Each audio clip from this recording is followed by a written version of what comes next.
Harry Potter की कहानी में हमने सुना कि हैरी, रॉन, नेविल और मैलफॉय को सजा मिली है और उन्हें हैग्रिड के साथ रात में घने जंगल में जाना पड़ता है।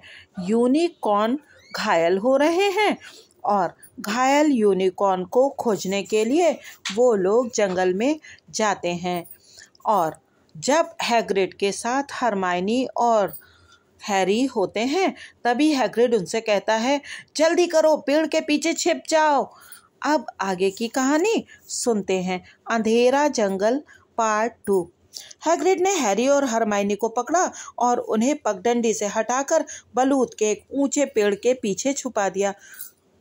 उसने एक तीर निकालकर अपने धनुष में लगाया और धनुष उठाकर तीर चलाने के लिए तैयार हो गया। वे तीनों सुनते रहे। पास में ही कोई गिरी हुई पत्तियों के ऊपर फिसलता हुआ जा रहा था। ऐसी आवाज आ रही थी जैसे कोई चोगा जमीन पर घिसट रहा हो। हैग्रिड अंधेरी पगडंडी पर देख रहा था, परंतु कुछ पल बाद आवाज धीमी होती हुई गायब हो गई। हम जानते थे, वो बुदबुदाया, यहाँ पर कोई है जिसे यहाँ नहीं होना चाहिए। कोई आदम भेड़िया? हैरी ने सुझाव दिया। ना तो वो आदम भेड़िया था, ना ही यूनिकॉर्न। हैग्रिड ने उदासी से कहा, ठीक है, हमारे पीछे आओ, परंतु जरा संभल कर। वे लोग और ज्यादा धीमे चलने लगे। हल्की से हल्की आवाज पकड़ने के लिए उनके कान सतर्क थे। अचानक सामने वाली खाली जगह से कोई निश्चित रूप से हिला। कौन है? हैग्रिड बोला। सामने आओ, हमारे पास हथियार हैं। और खाली जगह में कोई सामने आया। क्या ये आदमी था या फिर घोड़ा? कमर तक वो आदमी था जिसके लाल बाल और दाढ़ी थी, परंतु इसके नीचे इसका चमकदार शरीर घोड़े जैसा लाल भूरा था और पीछे एक लंबी लाल पूंछ थी। हैरी और हरमाइनी के जबड़े लटक गए। अच्छा, तो तुम हो रॉनन? हैग्रिड राहत की सांस लेते हुए बोला। कैसे हो? वो आगे बढ़ा और उसने सेंटोर से हाथ मिलाया। गुड इवनिंग हैग्रिड, रॉनन ने कहा। उसकी आवाज़ गहरी और दुख भरी थी। क्या तुम मुझ पर तीर चलाने वाले थे? बहुत सावधान रहना पड़ रहा है रॉनन, हैग्रिड ने अपने धनुष को थपथपाते हुए कहा। इस जंगल में कोई बुरी चीज़ खुली घूम रही है। अरे हाँ, ये हैरी पॉटर है और ये है हरमाइनी ग्रेंजर, स्कूल के विद्यार्थी, और ये है रॉनन, एक सेंटोर। हमने देख लिया था, हरमाइनी ने धीमे से कहा। गुड इवनिंग, रॉनन ने कहा। तो तुम लोग विद्यार्थी हो और तुम स्कूल में बहुत कुछ सीखते होगे, है ना? थोड़ा बहुत, हरमाइनी ने सकुचाते हुए कहा। थोड़ा बहुत? ये तो बहुत अच्छी बात है, रॉनन ने आह भरते हुए कहा। उसने अपना सर पीछे की तरफ किया और आसमान की तरफ घूरा। मंगल ग्रह आज रात बहुत चमक रहा है। हाँ, हैग्रिड ने भी ऊपर देखते हुए कहा। सुनो, हमें खुशी है कि तुम हमें मिल गए रॉनन, क्योंकि एक यूनिकॉर्न घायल हो गया है। तुमने कुछ देखा? रॉनन ने तत्काल जवाब नहीं दिया। वो बिना पलक झपकाए ऊपर की तरफ देखता रहा और उसने दोबारा आह भरी। हमेशा निर्दोष लोग ही पहले शिकार होते हैं, उसने कहा। ऐसा सदियों से होता रहा है, यही अब भी हो रहा है। हाँ, हैग्रिड ने कहा। परंतु तुमने कुछ देखा रॉनन? कोई असामान्य चीज? जब हैग्रिड उसकी तरफ बेचैनी से देख रहा था तो रॉनन ने दोहराया, मंगल ग्रह आज रात बहुत चमक रहा है, असामान्य तेजी से चमक रहा है। हाँ, पर हमारा मतलब जमीन के आसपास की किसी असामान्य चीज से था, हैग्रिड ने कहा। तो तुमने कोई अजीब चीज नहीं देखी? एक बार फिर रॉनन ने जवाब देने में थोड़ा समय लगाया। आखिर उसने कहा, जंगल में बहुत से रहस्य छुपे होते हैं। रॉनन के पीछे पेड़ों में हलचल के कारण हैग्रिड ने एक बार फिर अपना धनुष उठाया, परंतु ये एक और सेंटोर था जिसके काले बाल और काला ही शरीर था तथा वो रॉनन से ज्यादा जंगली दिख रहा था। हेलो बैन, हैग्रिड ने कहा। सब ठीक है? गुड इवनिंग हैग्रिड, आशा है तुम ठीक हो। ठीक ही हैं। देखो, हम अभी रॉनन से पूछ रहे थे कि क्या उसने यहाँ पर हाल में कोई अजीब चीज़ देखी है। बात यह है कि एक यूनिकॉर्न घायल हो गया है। क्या तुम इस बारे में कुछ जानते हो? बैन चलकर रॉनन के पास खड़ा हो गया। उसने आसमान की तरफ देखा। मंगल ग्रह आज रात बहुत चमक रहा है, उसने इतना ही कहा।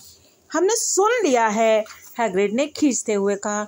अच्छा, अगर तुम में से किसी को कभी कुछ दिखे तो हमें बताना, ठीक है ना?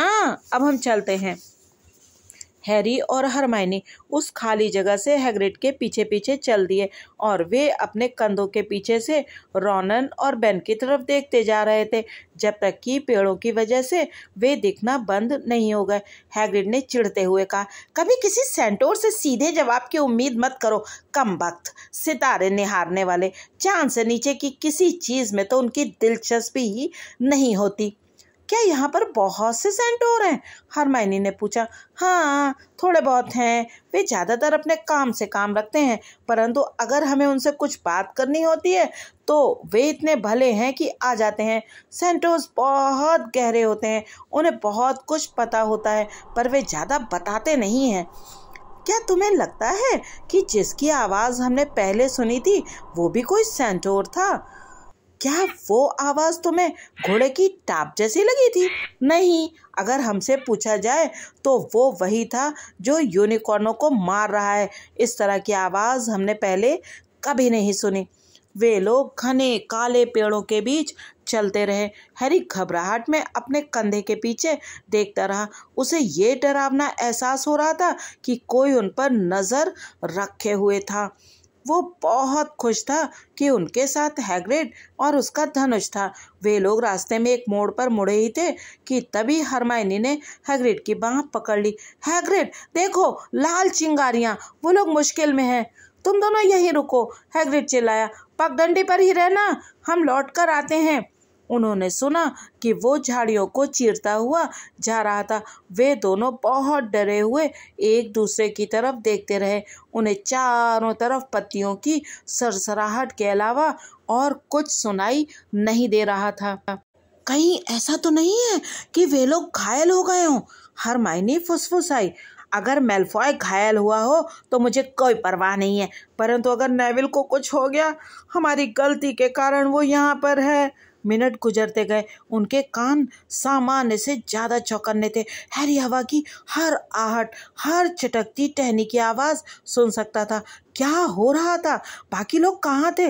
आखिरकार एक जोरदार आवाज़ ने हैग्रिड के लौटने की घोषणा की। मैल्फॉय, नेविल और फैंग उसके साथ थे। हैग्रिड आग बबूला हो रहा था। हुआ ये था कि मैल्फॉय नेविल के पीछे चुपचाप आया था और उसने मजाक में नेविल को पकड़ लिया था।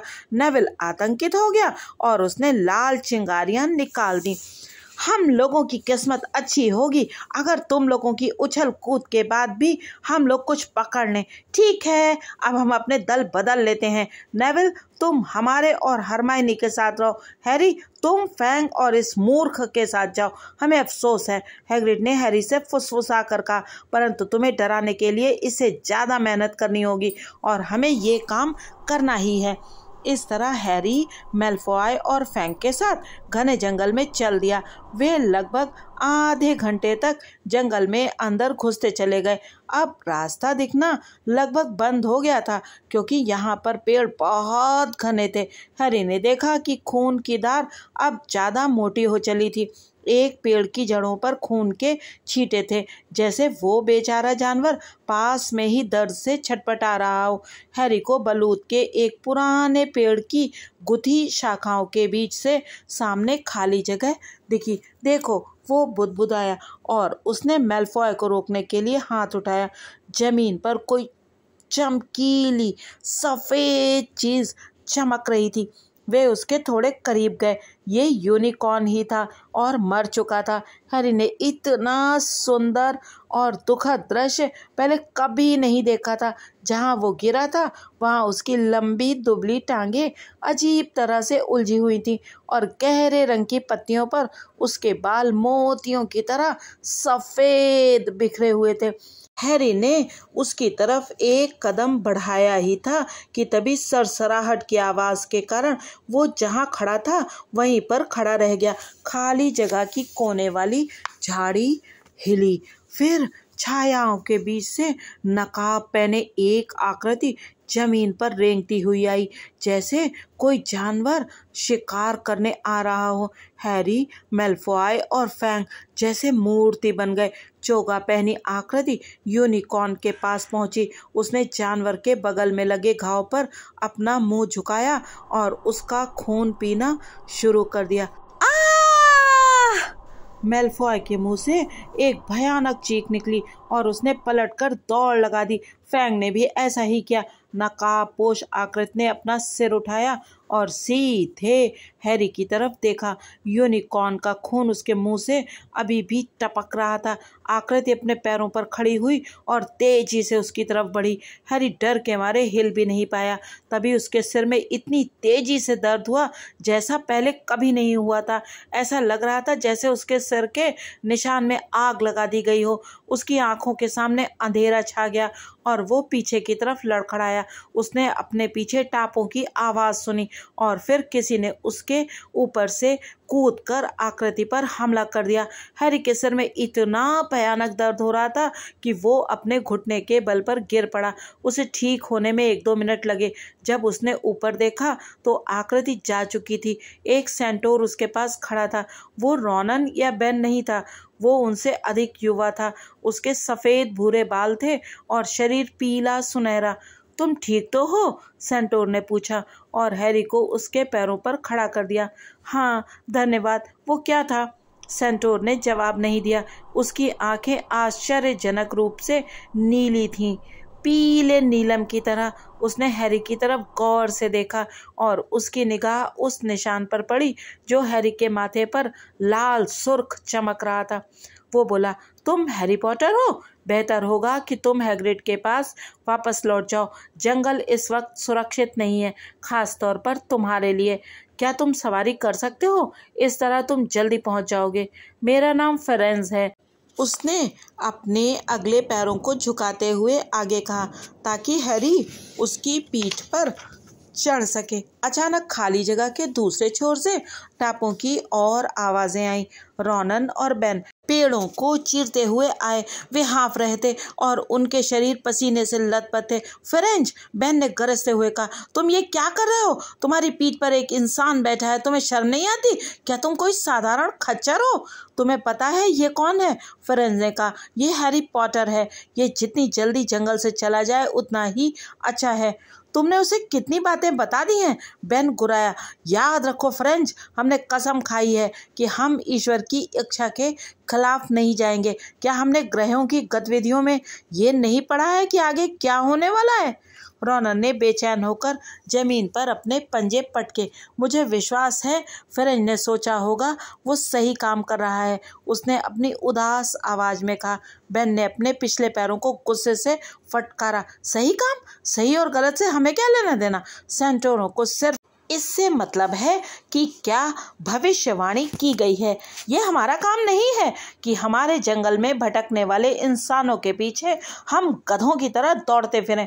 फेरेंज अचानक गुस्से में अपने पिछले पैरों पर खड़ा हो गया और हैरी को अपना संतुलन बनाए रखने के लिए उसके कंधे पकड़ने पड़े। क्या तुमने उस यूनिकॉर्न को नहीं देखा? फेरेंज ने बेन से चीख कर कहा। क्या तुम ये नहीं जानते हो कि उसे क्यों मारा गया? या तुम्हें ग्रहों ने वो रहस्य नहीं बताया? मैं खुद को जंगल में छिपी उस चीज़ के खिलाफ करता हूँ बेन। हाँ, चाहे इसके लिए मुझे इंसानों का ही साथ क्यों न देना पड़े। और फेरेंज ने दौड़ लगा दी। हैरी उसे जितना अच्छी तरह पकड़ सकता था पकड़े रहा। वे पेड़ों के बीच चलते रहे। रॉनन और बेन काफ़ी पीछे छूट गए थे। हैरी को इस बात का जरा भी अंदाज़ा नहीं था कि क्या हो रहा था। बेन इतने गुस्से में क्यों है? उसने पूछा। वैसे वो चीज़ क्या थी जिससे आपने मुझे बचाया है? फेरेंज इतना धीमा हो गया कि वो लगभग पैदल चलने लगा। उसने हैरी को चेतावनी दी कि वो अपना सिर झुकाकर रखे, क्योंकि कई शाखाएं बहुत नीची लटक रही थी। परंतु उसने हैरी के सवाल का जवाब नहीं दिया। वे खामोशी से इतनी देर तक पेड़ों के बीच चलते रहे कि हैरी ने सोचा फेरेंज अब उससे बिल्कुल भी बात नहीं करना चाहता। जब वे लोग बहुत ज़्यादा घने पेड़ों के बीच से गुजर रहे थे तो फेरेंज अचानक रुक गया। हैरी पॉटर, क्या तुम जानते हो यूनिकॉर्न का खून किस काम आता है? नहीं, हैरी ने कहा, जो इस अजीब सवाल से चौंक गया था। हमने जादुई काढ़े में सिर्फ इसके सींग और पूंछ के बालों का इस्तेमाल किया है, इसलिए क्योंकि यूनिकॉर्न को मारना एक राक्षसी काम है, फ्रेंच बोला, जिसके पास खोने के लिए कुछ नहीं है और पाने के लिए सब कुछ है। सिर्फ वही ये पाप कर सकता है। यूनिकॉर्न का खून आपको जिंदा रखेगा, चाहे आप मौत से 1 इंच भी दूर हों, परंतु भयानक कीमत पर। आपने खुद को बचाने के लिए एक पवित्र और असहाय जीव को मारा है और इसीलिए आपकी जिंदगी अधूरी होगी, शापित होगी उसी पल से जब उसका खून आपके होंठों को छुएगा। हैरी ने फ्रेंच के सिर के पीछे की तरफ घूरा, जो चांदनी में चितकबरा चांदी जैसा चमक रहा था। परंतु कौन इतना उतावला होगा, उसने कहा। अगर आपको हमेशा के लिए श्राप मिलने वाला है तो इससे तो मौत बेहतर है ना? सच है, फ्रेंच सहमत हुआ, जब तक कि आपको सिर्फ तभी तक जिंदा रहना हो जिसके बाद आप कुछ और पाने वाले हों। कोई ऐसी चीज़ जो आपको पूरी शक्ति और ताकत दिला देगी, कोई ऐसी चीज़ जिसे पाने के बाद आप कभी नहीं मर सकते। मिस्टर पॉटर, क्या आपको पता है इस समय स्कूल में क्या छुपा हुआ है? पारस पत्थर, जाहिर है आयु बढ़ाने वाला अमृत, परंतु मैं ये नहीं समझ पा रहा हूँ कि कौन। क्या तुम किसी ऐसे व्यक्ति को नहीं जानते जिसने शक्तिशाली बनने के लिए कई साल तक इंतज़ार किया है, जो जीवन से चिपका हुआ है और अपने मौके का इंतज़ार कर रहा है? ऐसा लगा जैसे हैरी का दिल किसी लोहे के शिकंजे में जकड़ लिया गया हो। पेड़ों की सरसराहट के ऊपर उसे एक बार फिर वही बातें याद आईं जो हैग्रिड ने उसे उस रात बताई थी जब वे पहली बार मिले थे। कुछ लोग कहते हैं कि वो मर गया। हमें लगता है ये बेकार की बात है। हमें नहीं लगता कि उसमें इतनी इंसानियत थी कि वो मर जाता। क्या आपका मतलब है? हैरी ने दबी आवाज में कहा। वो हैरी, हैरी, तुम ठीक तो हो? हरमाइनी पगडंडी पर उनकी तरफ भागती आ रही थी और हैग्रिड हरमाइनी के पीछे हाँफता चला आ रहा था। मैं ठीक हूँ, हैरी ने कहा। वो नहीं जानता था कि वो क्या बोल रहा था। यूनिकॉर्न मर चुका है हैग्रिड, वह उस पीछे वाली खाली जगह पर है। मैं तुम्हें यहीं छोड़ देता हूँ, फ्रेंच बुदबुदाया जब हैग्रिड यूनिकॉर्न को देखने के लिए जल्दी से गया। अब तुम सुरक्षित हो। हैरी उसकी पीठ से फिसलकर उतर गया। Good luck Harry Potter, French ने कहा। ग्रह नक्षत्रों को पहले भी गलत पढ़ा गया है और ऐसा करने में सेंटोर से भी गलतियां हुई हैं। मुझे आशा है यह भी एक ऐसा ही मौका होगा। वो मुड़ा और कांपते हुए हैरी को पीछे छोड़कर टापे मारता हुआ जंगल की गहराइयों में चला गया। रॉन उनके लौटने का इंतजार करते करते अंधेरे हॉल में ही सो गया था। जब हैरी ने उसे हिलाकर जगाया तो वो क्विडिच के फाउल के बारे में कुछ चिल्लाया। कुछ ही पल में उसकी आंखें चौड़ी हो गईं जब हैरी ने उसे और हरमाइनी को ये बताना शुरू किया कि अंधेरे जंगल में क्या हुआ था। हैरी से बैठा नहीं जा रहा था। वो आग के सामने इधर से उधर घूम रहा था। वो अभी कांप रहा था। स्नेप वोल्डेमॉर्ट के लिए पत्थर चाहता है और वोल्डेमॉर्ट जंगल में इंतजार कर रहा है और इतने समय से हम सोच रहे थे कि स्नेप सिर्फ अमीर बनने के लिए। उसका नाम मत लो, रॉन ने दहशत में फुसफुसाते हुए कहा, जैसे उसे लग रहा हो कि वोल्डेमॉर्ट इनकी बातें सुन सकता था। हैरी ने उसकी बात नहीं सुनी। फ्रेंच ने मुझे बचाया, परंतु उसे ऐसा करना नहीं चाहिए था। बेन आग बबूला हो रहा था। वो कह रहा था कि ग्रहों ने जो बताया था उसे होने देने में किसी तरह का दखल नहीं देना चाहिए। सितारों ने शायद उन्हें ये बता दिया है कि वोल्डेमॉर्ट वापस लौट रहा है। बेन सोचता है कि वोल्डेमॉर्ट जब मुझे मार रहा था तो फ्रेंच को ऐसा होने देना चाहिए था। मुझे लगता है शायद ये भी सितारों में लिखा हुआ है। उसका नाम लेना बंद करो, रॉन झल्लाया। तो मुझे सिर्फ इस बात का इंतजार करना है कि इसने वो पत्थर चुरा ले, हैरी तेजी से बोलता जा रहा था। फिर वोल्डेमॉर्ट वापस आ जाएगा और मुझे खत्म कर देगा। मुझे लगता है तब जाकर बेन को खुशी मिलेगी। हरमाइनी बहुत डरी दिख रही थी, परंतु उसने तसल्ली देने वाली एक बात कही।